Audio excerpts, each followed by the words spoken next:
Hello friends, আমার channel wake up লিমিয়াতে তোমাদের সকলকে স্বাগত। আজ আবারও চলে এসেছি নতুন আর একটা রেসিপি নিয়ে। আজকের রেসিপি হলো চিংড়ি পোলাও। পোলাও তো আমরা অনেক ধরনের খেয়েই থাকি, আর আজকের এই চিংড়ি পোলাওয়ের রেসিপিটা অবশ্যই তোমরা একবার বাড়িতে ট্রাই করো, নিশ্চয়ই ভালো লাগবে। তাহলে দেরি না করে রেসিপিটা শুরু করা যাক। চিংড়ি পোলাওয়ের জন্য আমি এখানে নিয়েছি 400 গ্রাম চিংড়ি মাছ। চিংড়িটাকে আগেই কেটে বেছে ধুয়ে রেখেছি। চিংড়িগুলো 10-15 মিনিটের জন্য ম্যারিনেট করে রাখবো। তাই দিয়ে দিচ্ছি 1 চামচ হলুদ গুঁড়ো, 1 চামচ লবণ আর সামান্য একটু তেল। তেলটা ব্যবহার করলে ম্যারিনেশনটা খুব স্মুথ হয়।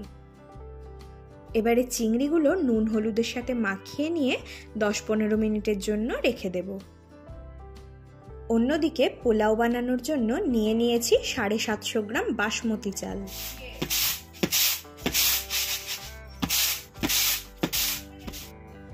চালটা প্যাকেট করা নয় বলে আমি এখানে চালটাকে একটু ঝেড়ে নিচ্ছি, আর চালটা ঝাড়া হয়ে গেলে একটা পাত্রে নিয়ে নেব। চালটা খুব হালকা হাতে ভালোভাবে জল পাল্টে পাল্টে ধুয়ে নেব। ঘোলাটে ভাবটা কেটে চালের জলটা এরকম স্বচ্ছ হয়ে আসা পর্যন্ত ধুয়ে নেব, আর তারপর আধ ঘন্টার জন্য চালটাকে ভিজিয়ে রাখবো। পোলাওটা যেহেতু চিংড়ি মাছ দিয়ে, তাই এই রান্নাতে আমরা পেঁয়াজ আদা রসুনও ব্যবহার করব। তাই 5টা মিডিয়াম সাইজের পেঁয়াজকে আমি এখানে খুব পাতলা পাতলা স্লাইস করে কেটে নেব।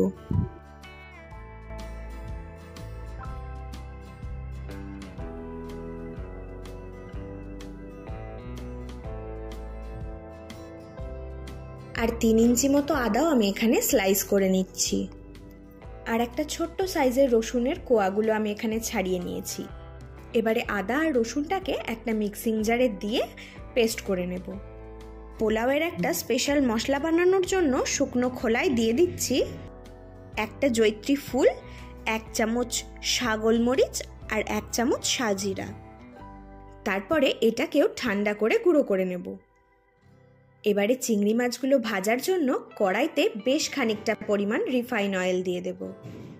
আর তেলটা গরম হয়ে এলেই মাছগুলোকে দিয়ে হালকা একটু ভেজে নেব। মাছগুলোকে এই পর্যায়ে বেশি ভাজলে মাছগুলো একটু চিউই হয়ে যাবে, তাই মাছগুলো 20 থেকে 30 সেকেন্ড মতো নেড়ে চেড়ে নিয়েই তুলে নিতে হবে।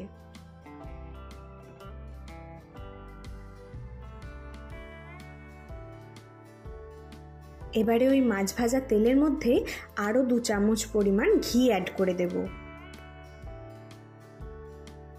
আর ফোড়নের জন্য দিয়ে দেব কিছু গোটা গরম মশলা আর 2-3টে তেজপাতা। তারপর স্লাইস করা পেঁয়াজগুলো দিয়ে ভালোভাবে ভেজে নেব।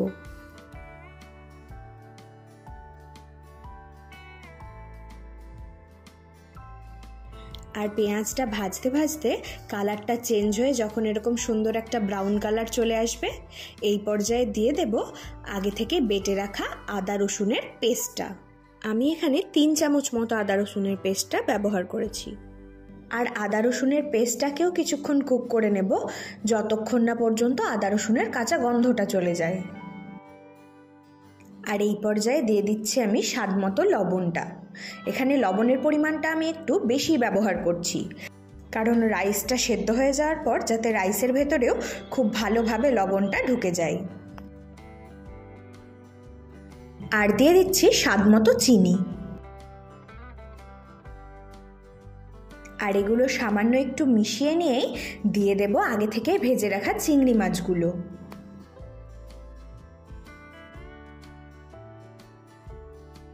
এবার দিয়ে দিচ্ছি ভিজিয়ে রাখা চালটা।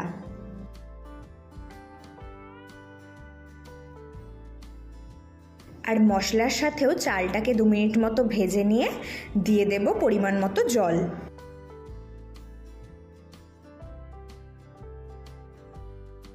যেহেতু 750 গ্রাম চাল, তাই আমি 1.5 লিটার জল ব্যবহার করেছি। এবারে চালটা একবার নেড়ে নিয়ে হাই ফ্লেমে ফুটতে দেব। আর ওপর থেকে 5-6টা চেরা কাঁচা লঙ্কা দিয়ে ঢাকা দিয়ে দেব। চালটা ফুটে এলে গ্যাসের ফ্লেমটা কমিয়ে 10 মিনিটের জন্য দমে রাখবো।